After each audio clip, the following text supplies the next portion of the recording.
우리 함께 봉독한 말씀을 통해서 하나님께서 저와 여러분에게 은혜 주시기를 원합니다. 저는 이제까지 신앙생활하면서 수십 차례의 수련회를 했습니다. 제가 학생 시절에 또 교사가 돼서 몇 년 동안 수련할 때는 이 수련회가 교회에서 아주 중요한 행사였습니다. 모든 학생, 모든 기관들이 수련을 했고 또 교회에서도 수련을 했는데 그때 수련회는 지금과 비교해보면 열악하기 그지없었던 수련회였습니다. 지금도 기억나는 게 70년대에 청계산 어느 쪽으로 수련을 갔는데 정확한 장소조차 기억이 나지 않습니다. 그때 수련회를 가면 숙박을 하는 곳이 텐트였습니다. 닭털이 날리는 대형 군인 텐트를 치고 거기에서 이제 수련회를 먹고 자고 하면서 신앙생활 이제 수련을 진행하는 겁니다. 여름에 그 텐트는 덥기 그지없었습니다. 갑자기 비로다 올라치면 잠자다 말고 일어나서 텐트 안으로 물이 들어오지 않도록 빗물이 들어오지 않도록 선생님들과 남자들은 나가가지고 텐트 주위에 구덩이를 파서 물길을 만들었습니다. 또 화장실은 따로 없었기 때문에 지금은 아마 불법이 되겠지만 당시에는 어쨌든 야외 화장실을 만들었는데 땅을 파고 그 다음에 무슨 자루 포대 같은 것으로 나무를 세우고 그걸 둘러쳐 가지고 완전히 야외 간이 화장실을 만들었습니다. 편안하게 생활하는 친구들 중에는 그런 화장실을 가본 적이 없기 때문에 그 화장실에서 일을 볼 수가 없어 가지고 당시 수련회는 4박 5일 내지 5박 6일을 했습니다. 그 기간 동안 수련회 화장실을 못 가는 거예요. 아마 우리 장로님들이나 권사님들, 집사님들이 그런 장면이 생생하실 겁니다. 식당을 운영할 때 여러 명의 밥을 그 당시에는 굉장히 많은 인원들이 수련을 했기 때문에 50명, 100명의 밥을 만들 때 이게 쉽지가 않았습니다. 가장 많이 단골 메뉴가 제 생각에 아마 짜장밥하고 카레였는데 짜장밥은 그런 대로 먹을만 했지만 카레는 냄새가 아주 고약했던 것 같아요. 그리고 색깔이 묘해가지고 이상한 냄새와 함께 아주 비위가 상하는 소화가 잘 안 됐습니다. 카레는. 지금의 카레는 아주 맛있지 않습니까? 건강식품. 당시 그래서 카레를 하면 상당히 많은 학생들이 밥을 안 먹었어요. 그 카레가 나오면 인기가 없는 메뉴였던 기억이 납니다. 저희가 한 번은 어떤 강가 쪽으로 미리 사전 답사를 2번이나 했습니다. 비가 많이 오기 전에도 하고 비가 온 다음에도 갔는데 그게 실수였어요. 왜냐하면 계곡이 많이 모여있는 하류에는 물이 순식간에 늙어준다는 것을 저희가 미처 생각을 못했어요. 그러니까 오기 전에 온 다음에 답사를 하니까 안전했다고 생각하고 텐트를 쳤는데 그 강원도 지역에 계곡이 많으니까 비가 오니까 1m 순식간에 1시간에 1m씩 올라오더라고요. 그래서 저희가 잠자다 말고 텐트를 걷어가지고 계속 피신을 할 수밖에 없었던 상황이 있었는데 그때 늘 함께 하셨던 장로님은 밤잠을 주무시지 못하고 안전 문제 때문에 전전긍긍하시고 또 우리 권사님들, 집사님들 밥하시는 분들도 함께 많이 고생을 했던 기억이 납니다. 그때 함께 하셨던 장로님들, 권사님들 아니시면 평소에도 가까웠습니다. 왜냐하면 늘 그렇게 학생부를 위해서 수고해 주셨기 때문에 그분들은 평소에도 학생들을 위해서 굉장히 많은 마음을 가지고 지원을 해주셨어요. 물심양면 지원해 주시고 교회에서 대변도 해주시고 그래서 굉장히 친근했던 기억이 나고 지금은 그때 함께 하셨던 분들이 대부분 많이 돌아가셨습니다. 저희 어머니와 동년배인 권사님은 저하고는 아주 동지처럼 지냈던 분인데 한 2, 3년 전에 더 이상 이제 여러 가지 생활에 어려움이 있어서 요양원에 들어가셨습니다. 요양원에 들어가셨는데 그렇게 평생 몇십 년을 교회를 위해 수고하시고 정말 몸으로 섬기신 어른들이셨거든요. 교회가 어렵고 가난한 시절. 그런데 담임 목사가 바뀌고 이렇게 젊은이들이 많이 들어와서 뭐 장로도 되고 진짜 젊은 사람들이 요즘에 뭐 저보다 훨씬 젊은 사람들이 장로가 되고 안수집사가 되고 권사가 되는데 문제는 뭐냐면 그렇게 몇십 년을 수고한 분들을 모르는 거예요. 그게 좀 마음이 안 좋더라고요. 요양원에 들어가셔서 계시는데 정말 그분들은 교회가 어려울 때부터 교회를 섬기신 분들이셨거든요.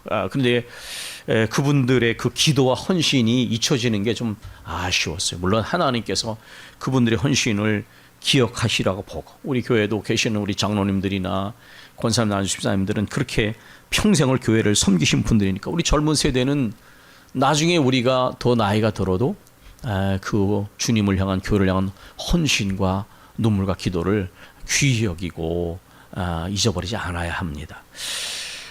어쨌든 열악하기 그지없던 환경 속에서 수련을 했지만은 당시에 수련회는 참 재미가 있었습니다. 모두가 기다리는 수련회에서 대부분이 왜 그랬냐면 당시에 물론 얘는 놀고 이런 것이 별로 많지 않았습니다. 교회가 문화적으로 선도를 했고 교회에서 하는 프로그램이 재미가 있었어요.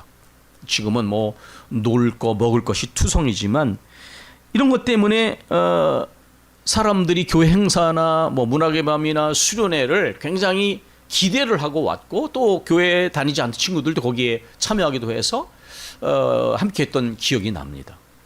그러나 사실 그러한 어떤 재미보다 당시에 굉장히 이 수련회가 역할했던 것은 수련을 통해 많은 학생들이 은혜를 받았다는 거예요. 그 수련에 참여해서 주님을 만나고 깊이 만나고 그렇게 은혜를 체험한 친구들이 참 많았습니다. 당시 수련회는 굉장히 뜨거웠습니다. 수련회 가기 전에 정말 열심히 기도로 준비했습니다. 억수같이 비를 내릴 때도 갈멜산에 올라가서 중학생부터 1학년부터 고등학생 모든 선생님들이 릴레이 기도라는 걸 했어요. 릴레이 기도. 이렇게 이어서 계속 한 2달 전부터 기도하고, 또 연속 기도, 그건 뭐냐면 마지막 남은 순간에 3일 동안은 모두가 나와서 기도하는, 그러니까 매일같이 나와서 기도하는 조가 있고, 또 그 다음에 이렇게 모두가 모여서 기도하고, 맨 마지막에는 철야 기도를 했습니다. 집사람이 이번에 갔던 그 갈멜산에 올라가서 비가 억수같이 쏟아지는 정말 어마어마한 장대비가 퍼오는데 우산을 들고 기도했습니다. 그렇게 준비를 하니까 은혜를 받지 않을 수가 없죠. 정말 하나님의 역사가 나타나고 많은 은혜가 나타났습니다. 제가 학생회장이었을 때, 중학교 때는 은사가 많이 나타났습니다. 거기 가면은 상당히 많은 친구들이 방언을 받고 그렇게 또 은사를 체험하고 했는데, 그런데 이제 문제는 뭐냐면 그렇게 수련회의 은혜를 받고 때로는 은사도 체험하고 눈물 흘리면서 정말 주님만 사랑했다고 말을 했는데, 나중에 이렇게 제가 몇십 년을 쭉 지나면서 제가 안양에서 50년을 가까이 살았으니까요. 이렇게 보니까 너무나 많은 친구들이 신앙을 떠나는 거예요. 떠나 있는 거예요. 저희가 사는 집 밑에 층에도 저보다 1년 후배였던 친구가 사는데 그 친구는 전혀 신앙생활을 하지 않습니다. 그 주위에 동네에 몇 명의 후배들과 제자들이 있는데 신앙생활을 하지를 않아요. 제가 이제 그런 부분에 대해서 굉장히 고민을 하게 됐어요. 그때부터. 그렇게 은혜를 받았는데 어떻게 이렇게 신앙을 떠날 수가 있는가. 성령의 어떤 체험도 하고 그랬는데 그때 했던 것들이 도대체 무엇을 의미하는가, 이런 일에 대한 고민이 되는 거예요. 이것은 지금까지도 제게 남아있는 질문 중에 하나입니다. 왜 은혜를 받았다고 말하는데 돌아오면 옛날로 돌아가는가, 하나도 변하지 않고. 또 받은 은혜를 왜 지속하지 못하는가. 그리스도의 은혜는 생명을 주신 은혜인데 어떻게 그 은혜를 그렇게 쉽게 저버리거나 완전히 저버릴 수가 있는가. 이게 이제 그 당시에부터 시작된 고민이고, 지금도 역시 목회자로서 여전히 이 고민은 제게 남아 있습니다.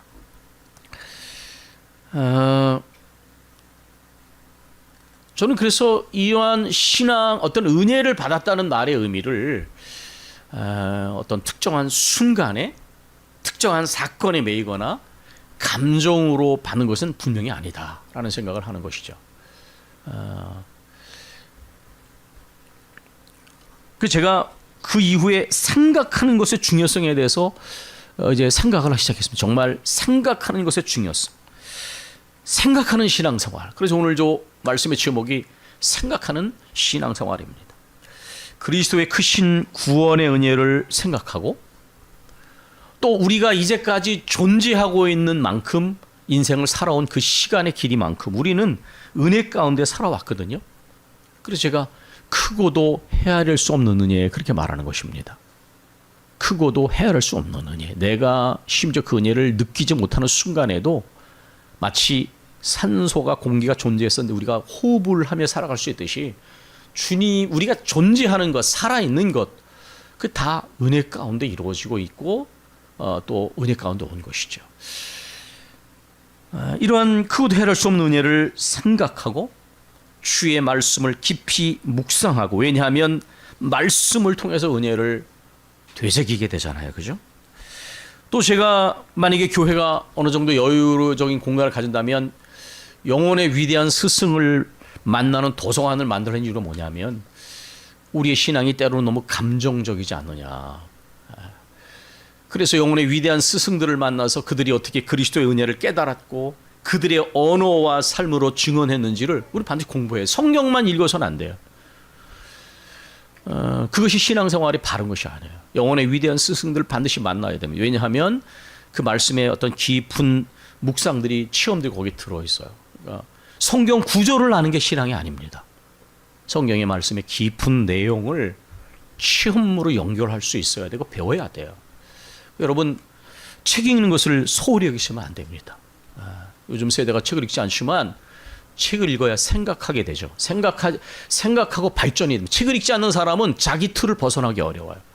책을 읽을 때 생각하고 늘 발전하고 어떤 막힘이 있을 때도 오히려 그때 풍성한 준비를 하게 됩니다. 영적인 일은 더해요. 영혼의 위대한 스승들을 반드시 만나야 신앙의 많은 모범을 배웁니다. 하나님의 말씀을 체화할 수 있는 그런 기회를 얻게 돼요. 어쨌든 생각하는 것의 중요성, 생각하는 신앙생활의 중요성을 저는 그때 이후로 진지하게 받아들이고 있습니다. 여러분이 오늘 본문에 보시면 1절에 그러므로 함께 하늘의 부르심을 받은 거룩한 형제들아 우리가 믿는 도리의 사도이시며 대제사장이신 예수를 깊이 생각하라 그렇게 되어 있죠. 우리 올라오시다 보면 우리 김대진 집사가 이렇게 절기 때마다 포스터를 바꿔주는데 거기 보면 예수를 생각하자라는 문구가 있습니다. 그 제가 말씀을 준비하면서 그렇게 또 포스터를 이번에는 또 그 구절을 정해서 이렇게 붙여준 것에 대해서 굉장히 감사합니다. 여러분 여기에 함께 하늘의 부르심을 받은 거룩한 형제들아 우리가 믿는 도리의 사도이시며 대제사장인 예수를 깊이 생각하라. 근데 이 히브리서가 좀 어렵습니다. 이게 그냥 읽으면 무슨 내용인지 알 것 같지만 깊은 내용을 이해하기 어렵습니다. 그런데 여기서 이 히브리서는 신약 성경 중에서도 마태복음 말고 가장 많은 구약의 배경을 가지고 있는 성경입니다. 왜 그러냐? 이 히브리서는 유대인들로서 유대인이었다가 유대인을 믿다가 예수를 믿고 복음을 영접한 그리스도인, 유대적 배경을 가진 그리스도인들에게 보내는 편지예요. 이게 왜 그러냐면 당시의 그리스도인들로 특별히 유대인으로서 예수를 믿잖아요. 그건 뭐냐면 지금으로 말하면 출교를 당할 수 있는 거예요. 출교. 그러니까 그 유대교를 떠나서 예수를 영접했다는 것 때문에 말하자면 이단 사이비처럼 취급을 받는 거예요. 이게. 그러니까 정통 유대인들로부터 말할 수 없는 핍박을 받았습니다. 그러니까 여러분 신앙생활이 평안할 때 신앙생활하는 건 어렵지 않잖아요. 그렇죠? 근데 핍박을 당할 때 신앙생활은 쉽지가 않은 거예요. 그럼 반드시 엔도 슈샤크가 쓴 침묵에서 나오는 것처럼 배교자가 생겨나요. 흔들리게 된다는 거죠. 우리 청권사님도 처음 신앙생활할 때 굉장히 많은 어려움을 겪으셨잖아요. 지금은 김남영 님이 바카스도 사다 주시고 내가 권사님께 감사하시라고 말씀을 드렸어요. 왜냐하면 옛날에는 정말 신앙생활하는데 많은 어려움을 겪으셨거든요. 근데 얼마나 많은 핍박을 받고 박해를 받고 순교도 했잖아요. 스데반 집사님 같은 경우는. 그러니까 지금 이 편지에서 바로 이 편지를 받는 사람들은 누구냐면 그렇게 유대인이었다가 예수를 믿고 나서 핍박 가운데 핍박을 받으면서 이 배교할 위험, 회의에 빠져서 신앙을 버릴 만한 위험에 처해 있는 사람들을 염두에 두고 이 편지를 쓴 거예요. 그래서 여기에 하늘의 부르심을 받은 거룩한 형제들아, 이 말 자체가 굉장히 의미가 있는 말인데, 그것은 뭐냐면 부르심을 받았다는 건 하나님이 불러주셨다는 거예요. 하나님이 예전부터 택하고 부르셨다. 이 택함과 부르심을 말하는 것입니다. 그런데 혼자 택함과 부름을 받은 게 아니라 어떻다고요? 함께 하늘의 부르심을 받았다. 이건 뭐냐면 위로가 되는 거예요. 이런 핍박과 박해를 받을 때에 너 혼자 있는 것이 아니라 너희를 부르신 하나님이 너희를 부르실 뿐만 아니라 그 거룩한 부르심을 받은 함께 형제 자매된 자들아, 이렇게 말하는 거예요. 그러니까 여러분, 이것 자체가 위로가 되는 거죠. 이것 자체가. 우리가 신앙생활할 때 나만 어려움을 당하는 것도 아니고 나 홀로 있는 것이 아니라 함께 고난과 역경 가운데서 고난과 역경을 당하면서도 그 가운데 하나님의 부름을 받은 사람들이다. 함께 부름을 받은 너희들은 우리가 믿는 도리의 사도이시며 대장이신 예수를 깊이 생각하라. 이 믿는 도리라는 말은 좀 번역을 하면 신앙을 고백한다는 말이에요. 신앙을 고백하는. 우리가 신앙을 고백하는 누구에 대하여? 사도이시며 대제장이신 예수. 근데 여러분, 이 사도라는 단어는 보통 여기에만 나옵니다. 예수님에 관해서 적용한 사도라는 단어를 통해 여기만 나와요. 보통 사도는 예수님의 제자잖아요. 그죠? 보내심을 받았다. 그러면 이 사도의 의미를 살려서 번역하면 됩니다. 예수께서는 하나님 아버지의 보내심을 받은 사도이십니다. 우리를 구원하시고 영원한 길로 인도하시는 그 사명을 하나님께 받아서 오신 분이에요. 하나님의 사도이시죠. 그리고 대제사장이십니다. 대제사장. 여러분 아시죠? 이건 중보자라는 말입니다. 원래 이 원어의 의미는 뭐냐면 교량을 건설하는 거예요. 다리를 건설하는 거예요. 다리는 어디에 건설합니까? 끊어진 곳에 건설을 합니다. 그러니까 예수 그리스도는 하나님과 우리 사이에 막힌 담을 허셔서 영적인 다리를 놓으시고 인간과 인간 사이 진정한 영적인 다리를 놓으시는 분. 그래서 우리가 기도 제목이 있죠. 하나님과 깊은 소통이 이루어짐으로 성도들 간의 소통이 이루어진다. 이게 억지로 하나가 되는 게 아니라 하나님과 우리 사이에 진정한 소통이 이루어지면 영적으로 통하는 사람들은 말하지 않아도 영적으로 가까워져요. 이건 분명합니다. 오래된다고 친구가 되는 게 아니에요. 마음이 통해야 친구가 되죠. 영적으로 통하면 친구가 됩니다. 영적인 친구가 되죠. 바로 그렇게 그 믿는 도리의 사도이시며 우리가 신앙을 고백하는 하나님이 보내신 분이시며 우리의 대장이신 예수를 깊이 생각하라 그랬습니다. 깊이 생각하라. 생각한다라는 단어, 이게 노에오라는 단어거든요. 이게 분별하다, 뭐 여러 가지 성찰하다, 여러 가지 의미가 있는데 이 카타라는 단어가 들어가 있어요. 이건 너무 강조하는 겁니다. 그래서 우리말 번역에는 깊이 생각하라 이렇게 말을 했어요. 깊이 생각하라. 그러니까 예수 그리스도를 깊이 생각하는 거예요. 이것은 아주 매일매일 매 순간 생각하라는 거예요. 아까 그 배경을 말씀드리면 역경과 고난 가운데서라도 예수 그리스도를 깊이 생각하고 주목하라. 여러분 히브리서에 말씀이 나오잖아요. 믿음의 주요 온전케 하시는 예수를 바라보라. 이 말의 의미는 경마장에서 말이 옆에다가 뭐를 이렇게 달잖아요. 왜 그러냐면 이게 없으면 말이 다른 데를 보면 여러분 경마장에 나는 사고는 기수의 생명을 위협합니다. 굉장히 많은 사고가 지금도 있답니다. 실제로. 그러니까 그 뭐냐면 말이 딴 데를 보지 말고 앞을 보고 나아가도록 그렇게 가린 거예요. 예수를 바라보되 절대로 눈을 띄지 말라는 거예요. 모든 상황 속에서 환난과 핍박 속에서도 예수를 똑바로 바라봐라. 주님을 깊이 생각하라는 거예요. 깊이 생각하라는 거예요. 이거 자체가 당시의 환난과 핍박 가운데서 신앙생활을 했던 성도들에게는 굉장히 위로가 됐을 거예요. 그 다음에 2절부터 보면 여기에 모세와 예수님을 비교하는 대목들이 나옵니다. 2절과 3절은 존재론적인 의미에서 예수님과 모세를 비교하고 5절과 6절은 사역적인 측면에서 예수님과 모세를 비교합니다. 근데 여러분 이게 왜 그러냐면 이것도 이유가 있는 거예요. 제가 아까 말씀드렸죠. 유대적 배경을 가진 그리스도인들에게 보내는 편지예요. 유대인들이 굉장히 이렇게 높이 평가하는 몇 가지가 있습니다. 우선 영적인 존재로서 천사를 굉장히 생각합니다. 근데 1장, 2장에 보면 예수님은 천사보다 높은 존재세요. 그리고 여러분, 유대인들이 가장 우러러보는 지도자가 누굽니까? 모세입니다. 근데 예수님은 그들이 가장 존경하는 모세보다 더 뛰어난 분이시라는 거예요. 왜냐하면 하나님의 아들이시기 때문에.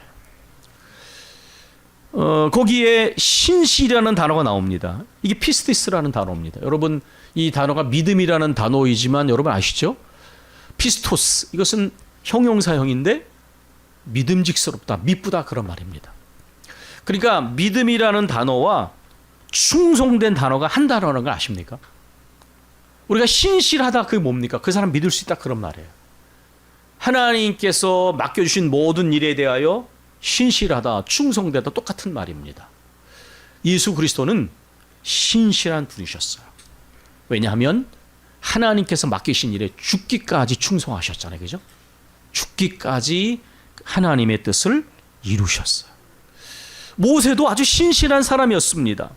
하나님의 온 집에서. 그런데 예수 그리스도는 모세보다 훨씬 더 뛰어난 분이로서 신실하셨습니다. 여기에 2절에 온 집이라는 단어가 나와요. 이거는 건물을 말하는 게 아닙니다. 민수기 나온 것처럼 하나님의 온 집, 이건 하나님의 백성을 말하는 것이고 신약적으로는 교회를 말하는 것입니다. 모세는 하나님의 택한 백성의 공동체에서 맡기신 일에 충성한 사람이었습니다.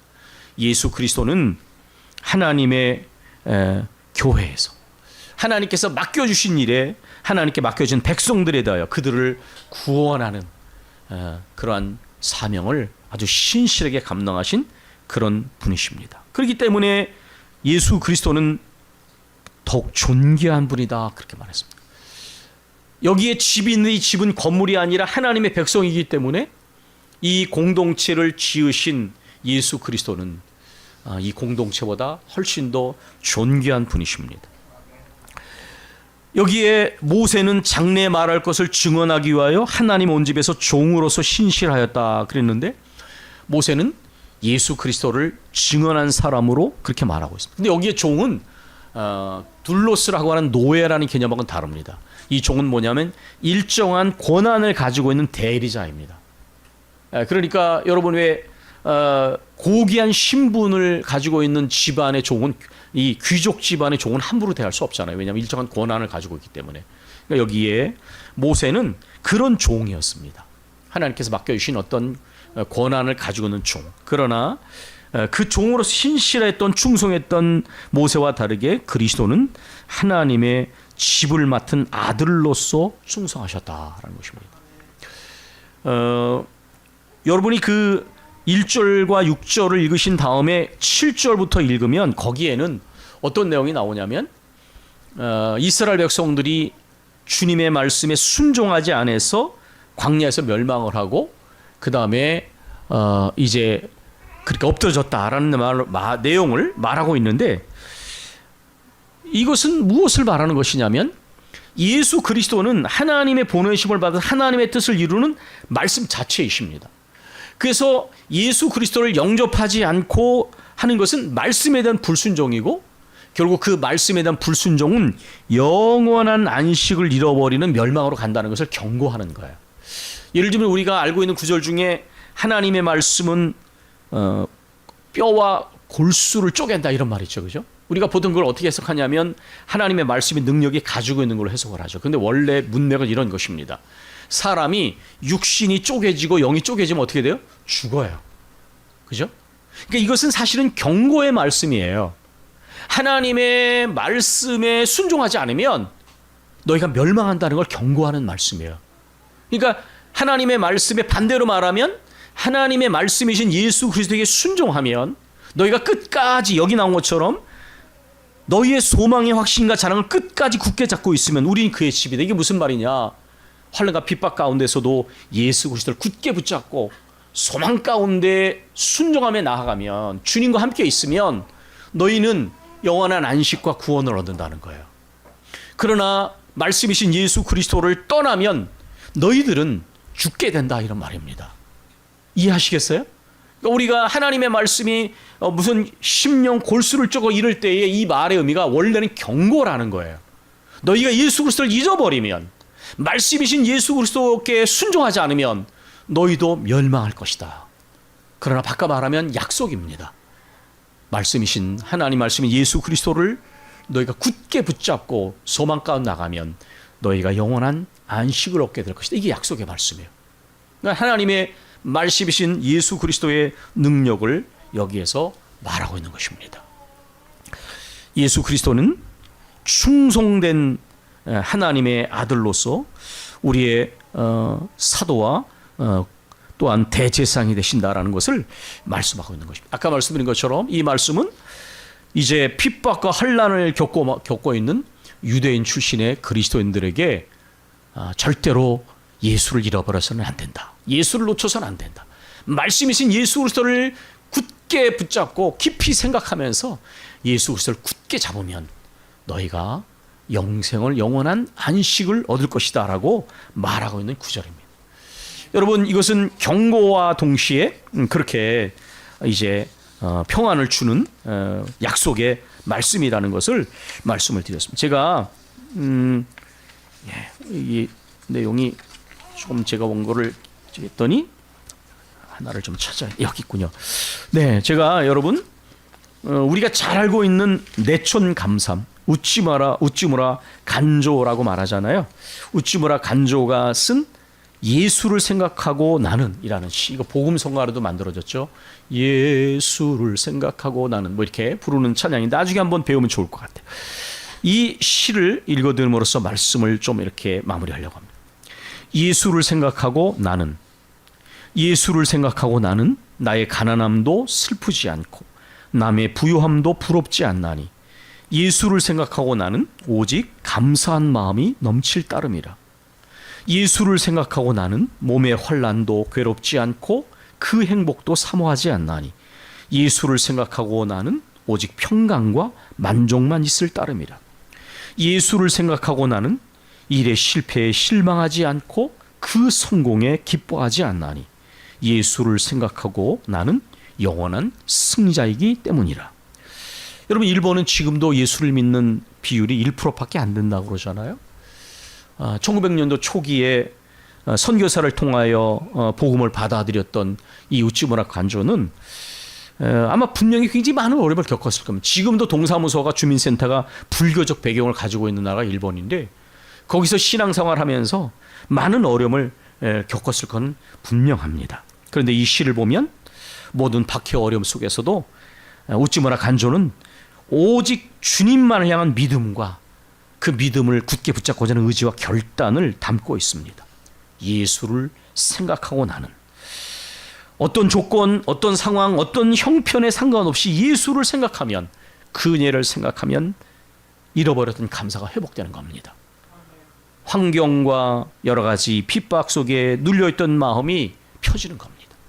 가난함 속에 외로움과 그런 걸 느끼다가도 주님 안에서 깊은 평강과 만족을 느끼게 됩니다. 그래서 그는 예수님 때문에 승리한 사람이었습니다.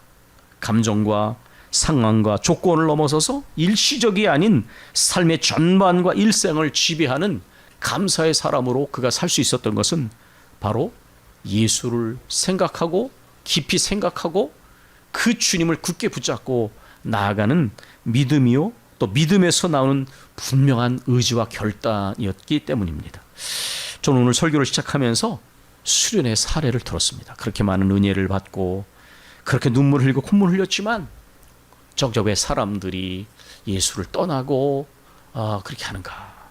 주님의 은혜를 받을 때 우리 하나님께서는 아들을 내어주실 때 결코 감정으로 아들을 내었지 않으셨습니다. 깊은 생각과 고뇌 속에 아마 우리 인간의 언어로 따지면 아들을 내어주셨고, 그 주님도 하나님의 뜻을 따를 때 깊은 눈물과 고뇌와 기도 가운데 우리를 위하여 생명을 내어주셨습니다. 그 크신 사랑과 은혜를 받은 우리들을 예수 그리스도의 은혜를 깊이 생각하고 그 주님을 끝까지 똑바로 바라보면서 영원한 구원을 완성할 때까지 두렵고 떨리는 마음과 연에 바짝 붙어있는 신앙생활 생각하는 그 은혜를 깊이 생각하고 예수를 깊이 생각하는 신앙생활로 끊임없이 나아가시기를 소망합니다. 우리 기도하겠습니다. 우리 1분을 잠깐 기도하겠습니다. 여러분 깊은 묵상이 됐던 영혼의 위대한 스승을 만나건 늘 그 은혜 예수 그리스도를 깊이 생각하십시오. 신앙생활은 감정에서 그치지 않습니다. 감정은 강렬하나 지속적이지 않습니다. 오히려 신앙은 믿음에서 나오는 굳건한 의지와 결단과 끊임없이 주님께 나아가고자 하는 몸부림과 성령의 능력을 도우심을 요청하는 그런 노력 가운데 이루어지는 것입니다. 우리가 1분을 기도하겠습니다.